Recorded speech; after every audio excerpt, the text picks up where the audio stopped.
سب سے اہم رشتہ خامد اور بیوی ہے. سب سے اہم رشتہ خامد اور بیوی ہے. سب سے اہم رشتہ خامد اور بیوی ہے. یہ میں ہوائی فائر نہیں کر رہا.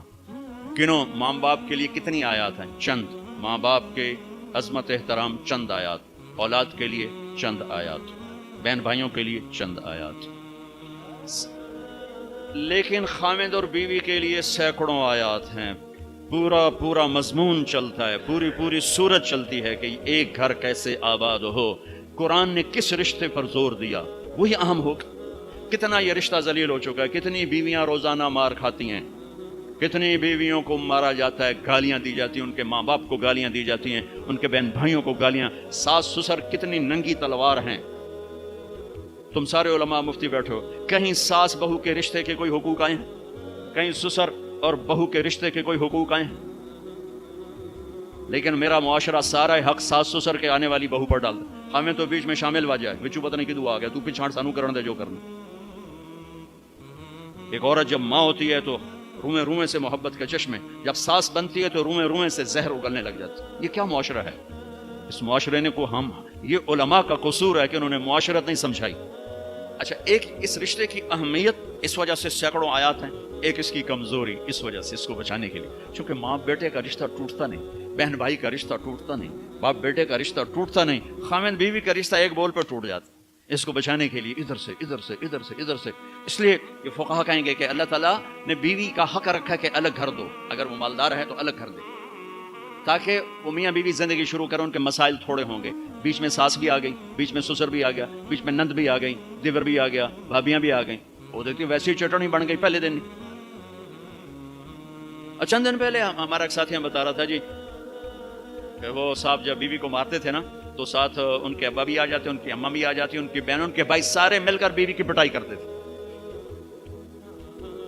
اور بڑا دیندار گھرانہ کہلاتا تھا وہ علاقے کا. اگر وہ الگ گھر نہیں لے کے دے سکتا تو کرائے پر لے کر دے, اس کو الگ رکھے. اگر اس کا مطالبہ ہے, مطالبہ نہیں پھر تو ٹھیک. اگر کرائے پر بھی لینے کی سخت نہیں تو گھر میں پورا پورشن اس کو لے کر دے, پورا پورشن دے جس میں وہ آزاد ہو. اگر اس کی بھی ہمت نہیں تو ایک کمرہ, ایک کچن, ایک ٹوائلٹ اس کا الگ ہو جس میں اور کوئی نہ ہو. اگر اس کی بھی ہمت نہیں تو پھر روزے رکھے تھے, تسبیح پڑھے, کسی دین کو برباد نہ کرے, پھر کسی کی بیٹی کو برباد نہ کرے, پھر اپنے روزے رکھے. یا معاشر الشباب من استطاع منکم الباءۃ فلیعفل وان لم یستطع فعلیہ بالصیام. روزے رکھو, تسبیح پڑھو, کسی کی بیٹی کو برباد نہ کرو. یہ بہت خوبصورت رشتہ ہے, لیکن جوائنٹ فیملی سسٹم نے اسے تباہ کر کے رکھ دیا. جوائنٹ فیملی سسٹم بہت اچھا, مشترکہ نظام زندگی بہت اچھا تھا جب ایک دوسرے کے حقوق کا پتہ تھا. اب حقوق کا نہیں پتہ, لہٰذا ادھر سے آگ, ادھر سے آگ, ادھر سے آگ, ادھر سے آگ. میں سر درد کا مریض ہوں, تھوڑی تھکاوٹ ہو شروع ہو جاتا, فاقہ ہو شروع ہو جاتا, تو میں روزے رکھنے کے لیے مری چلا جاتا ہوں کہ چلو کوئی ٹھنڈک, روزے کا لمبا ہونا اور ٹھنڈک شاید اس کو کچھ وہ بیلنس کر دیتا ہے. تو میں کچھ 3-4 روزے پھر بھی چھوٹ جاتے ہیں لیکن اکثر پورے ہو جاتے ہیں. تو بھربن میں وہاں ایک جگہ میں ٹھہرتا ہوں, تو عصر کے بعد میں تھوڑا بیان کرتا ہوں معاشرت پر.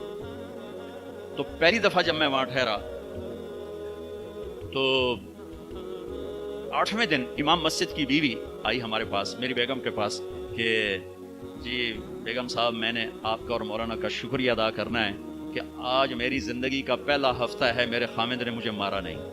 پہلا ہفتہ. امام مسجد, امام مصلی پہ کھڑے ہونے والے, کہا پہلا زندگی کا ہفتہ ہے میرے خامد نے مجھے مارا نہیں, ورنہ میری ہر دوسرے دن پٹائی ہوتی تھی. اور 10ویں دن امام صاحب خود آ گئے, کہ مولانا صاحب ہمیں پتہ ہی نہیں تھا زندگی کیسے گزار, ہمارے جو ماحول میں تھا ہم وہی کر رہے تھے. کہ میرے بہنوئی نے میری بہن کی ایک دفعہ ٹانگ توڑی, ایک دفعہ بازو توڑا, اور عالم دین ہے, عالم دین ہے,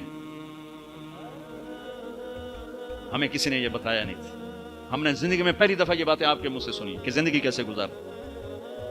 عورت پر مرد کا اعتماد. کتنے لوگ ہیں بیویوں کے روزانہ موبائل چیک کر رہے ہوتے ہیں, کدھر کال کی تھی, کیا میسج آیا تھا. انہیں شریف زادیوں کو برباد کر کے رکھ.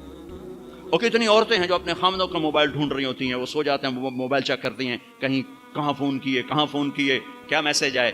اس بد اعتمادی نے کتنے گھر اجاڑ دیے. ابھی ایک طلاق ہوئی ہے میری اپنی فیملی میں, ابھی طلاق ہوئی. تو اس کم وقت کو اتنا شک تھا کہ